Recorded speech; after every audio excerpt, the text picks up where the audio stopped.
postpartum depression, understanding the factors that make women vulnerable to this condition remains a challenge. In Malaysia, untreated and undiagnosed postpartum mental health conditions are akin to searching for a needle in a haystack. So risk factors can always be multifactorial, but one is when we look at the individual, we look at their history. So we want to know whether or not they have had history of depressive episodes before, which would predispose them to having it during the peripartum period. Not only that, if they've actually had episodes where during pregnancy they've been depressed, then they will be at risk for a depressive episode during the current pregnancy. Besides that, mood disorders as well, but also we look at the family history. So in your family, is there anyone who has experienced similar depressive or mood episodes? And of course, a lot of times it is also dependent on stressful life events. So stressful life events can range from things like domestic violence, intimate partner violence, to things like coming from a poor socio-economic background, struggling financially, and of course, depending on the support of family and friends. So imagine, if someone is having an unplanned pregnancy and, family in-laws are not supportive already to begin with, struggling, and on top of that, hearing, that it might be a difficult pregnancy or now the cost of living has gone up. So a lot of things to factor in. So those things could also contribute to postpartum depression. The worst was I wake up at 3 a.m. shaking, crying, and then like, why are we all on this planet? Why are we alive? Those kind of thoughts. Very scary. Macam turun roller coaster. You know that feeling when you're going down a roller coaster that like that. Suddenly, in the middle of the day, I would be like walking and then that kind of feeling. And then fear. And then crying because I was sad because I didn't know why I was feeling that way. So dia macam cycle. So dia jadi macam never ending. So I had to see someone. And because I wanted to bond with my daughter, but when you constantly feel like, any minute now, I'm going to get that feeling, it's very difficult to focus in the moment, kan? So I saw a professional and I said, okay, there's something not okay with me. I don't know what it is, but I think people call this postnatal depression. So my doctor did some analysis and we talked, and I was shaky, below, and I was like, I don't know, I have no reason to feel it lah.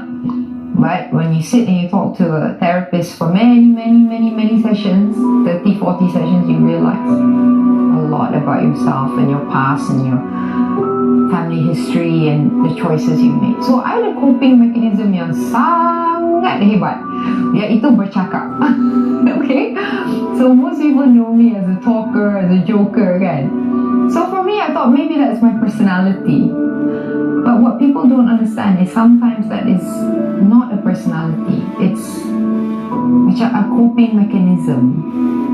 And then when I look back on my past, masa saya kecil, I sebenarnya pemalu. So something happened when I was small. I was bullied quite bad in school. Sampai bully tu duduk atas my face and pecahkan my kepala on the school floor. And I think that was quite traumatic for me. Sampailah after my child was born. Maybe I takut benda tu will happen to her or something. So it came back out. The fears, So a lot of things happened to me. Even at work, I was harassed as a TV host. Some situations where producers threaten me, kalau you tak buat macam ni, tak pergi holiday with me, I will not give you the next job. And then of course pressure to look a certain way, gemuk lah, kurus lah, makan diet pill, all these things, all these things affected. It will affect you as a person, as a human being. You akan rasa, ini tak cukup. So I think all these things sikit-sikit they build up.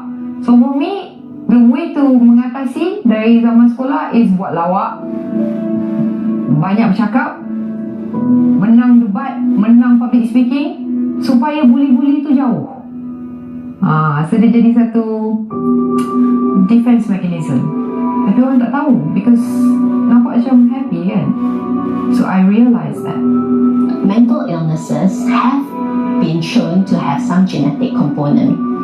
We're not saying that it's a causative factor, but there is a genetic component evidenced by twin studies in mental illnesses like schizophrenia, depression.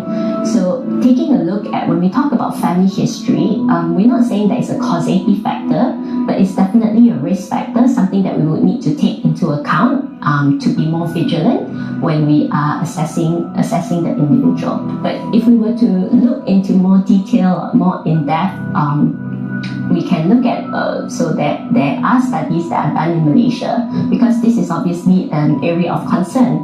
And in this study done in 2018, they were looking at postnatal depression in a clinic setting, and they had almost 6,000 respondents, and they were actually trying to study postnatal depression with association with intimate partner violence. And so one was the prevalence rate was about 4.4%, but also interestingly, so they identified certain risk factors in the population that they studied. Just now, some of the things that I mentioned, so intimate partner violence, emotional violence. They also identified factors such as a lack of support during confinement, a spouse or a partner who abuses alcohol, low socioeconomic status. So these were some of the risk factors that they actually identified.